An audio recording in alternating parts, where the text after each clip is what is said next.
Haleluja, upam, da uživate v naših podcastih, da se imate fajn z Jezusom, da vam to korist.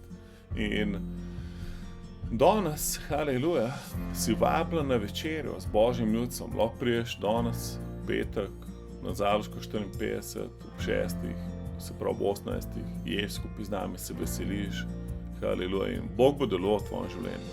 Zakaj? Zato, ker v Lukatu 15 Jezus govori o tem, človek pripravi gostijo in pol povabi vse. Še na ulice gre in jih povabi. Tako da komot lahko kakšnega prijatelja sam pripeleš. Lahko je odrešen, lahko ni odrešen, nima veze. Haleluja. Zakaj? Ker Bog ljubi ljudi. Njegova ljubezen je usmerjena v ljudi, ne v stvari, ne v ne vem kaj, ne v svoj imič, ne da bi nekaj zgradil zase. Kaj on ljubi? Ljudi. Haleluja. Ti si center njegove ljubezni. Vse se vrti okoli tebe. Zakaj je Jezus prišel na križ? Zato, da bi tebe odrešil. On ni prišel na križ zato, da bi umrl na njemu in plačal ceno za greh. Ne, on je prišel zato, da tebe odreši. Je pa prišel na križ plačati ceno za greh. To je res. Ampak zakaj? Zato, da ti postaneš njegov sin. Njegov cilj ni bil, da umre na križu. Njegov cilj je bil, da tebe dobi. Da bi pa tebe dobil, je pa mogel umreti na križu. In to je podobno, kot če grem jaz na morje in vidim, da mi ne bo znesel, brez da bi se ustavil na pumpi in natočil, da bo imel dosti goriva. Ampak moj cilj ni pumpa. Jaz sem se na pumpi samo ustavil, moj cilj je plaža. In ti si ta plaža. To je Božja ljubezen. Božja ljubezen je usmerjena vate. On te toliko ljubi, da celo večnost ne boš mogel vsega tega razumeti. Lahko pa del tega zdaj začenjamo razumevati. In bolj, ko to razumevamo, bolj mu bomo podobni. Zakaj? Ker Bog je ljubezen. Haleluja. To je največja stvar, ki se je zgodila na zemlji, je Božja ljubezen. In kje je zdaj? V Rimljanih 5:5 izlita je v naša srca po Svetem Duhu. Se pravi, začeli smo pred par dnevi ta podcast Najboljša stvar in videli smo v Janezu 15:9, da z isto ljubeznijo, ko je Oče ljubil Jezusa, Jezus ljubi nas. Se pravi, tukaj govorimo o nadnaravnih stvarih, o nadnaravni ljubezni. In ta ljubezen je izlita zdaj v naša srca.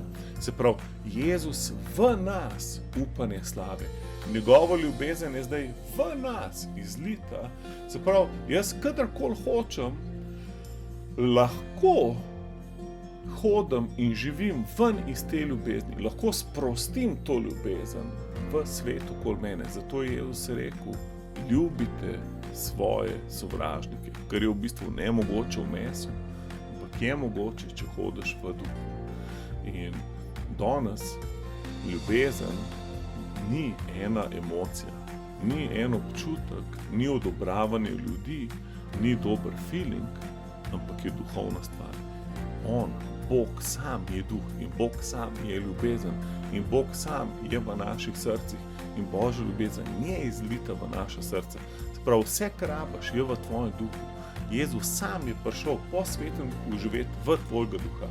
Zato apostol Pavel, ki v Efežanih govori par stvari, za katere mol nikjer ne mol za prebujene, ampak mol razsvetljene oči vašega srca, da veste, kakšno je upanje poklica njegovega in kakšno bogatstvo slave dedišče njegove v svetih in kakšna presilna velikost moči njegove do nas, verujočih, po delovanju njegove silne moči. Haleluja. Se pravi, on moli sam Bog odpri oči.